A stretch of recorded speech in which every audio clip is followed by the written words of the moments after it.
The chilling winds of winter clawed at my skin as I trudged through the desolate wilderness of the northern woods. I was on a mission, driven by desperation and despair, to find food for my starving family. Little did I know that this journey into the heart of darkness would lead to a transformation more horrifying than any nightmare. The snow-laden forest stretched endlessly before me, and the trees, stripped bare of their leaves, stood like skeletal sentinels guarding ancient secrets. As I ventured deeper into the woods, I felt a growing unease, a sense that I was treading on sacred ground, forbidden to mortals. With each passing day, the cold gnawed at me, and the gnawing hunger within me intensified.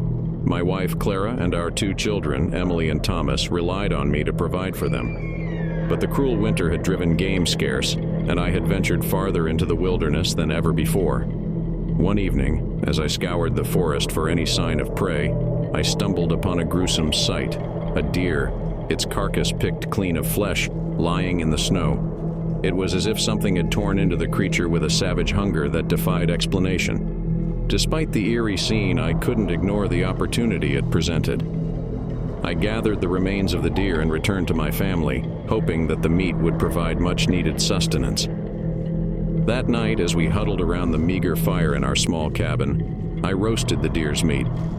The smell of cooking flesh filled the air, and my family's hungry eyes watched in anticipation. The first bite was heaven, a burst of flavor and warmth that banished the biting cold from our bones. But as I devoured the meat, a change overcame me.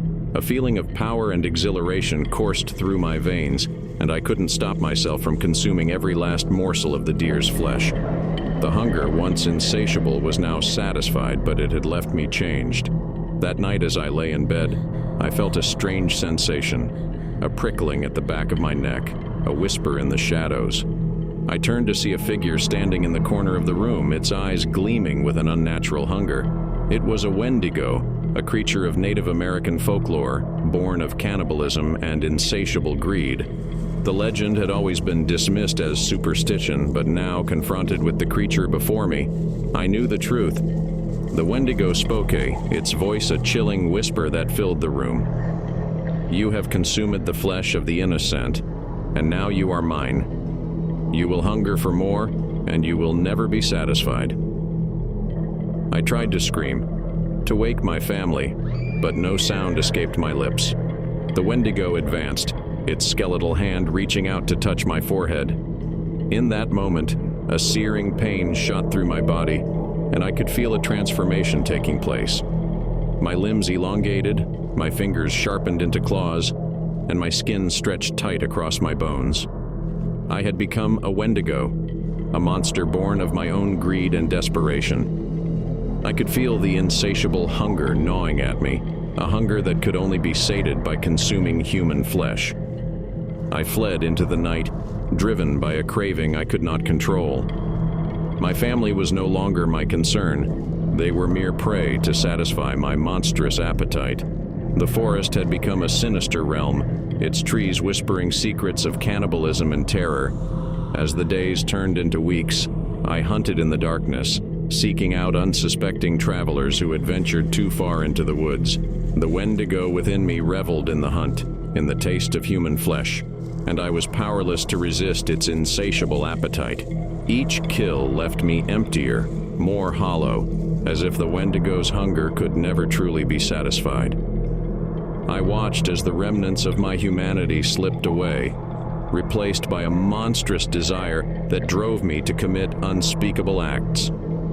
But one fateful night, as I stalked a group of lost travelers, I was confronted by a familiar face. It was Clara, my wife, her eyes filled with terror and recognition. She had come looking for me, hoping to bring me back to our family. The wendigo within me roared with hunger, but I hesitated, torn between my love for Clara and the monstrous craving that threatened to consume me. In that moment, a glimmer of humanity flickered within me, and I knew what had to be done. I turned and fled into the depths of the forest, leaving my family behind. I could hear Clara's cries of anguish behind me, and I knew that I had made the ultimate sacrifice to protect her from the wendigo's curse. As I disappeared into the wilderness, I knew that I would never return, that I would roam the woods for eternity. A creature of hunger and despair, the legend of the Wendigo had become a reality, a nightmare that would haunt me for all of eternity.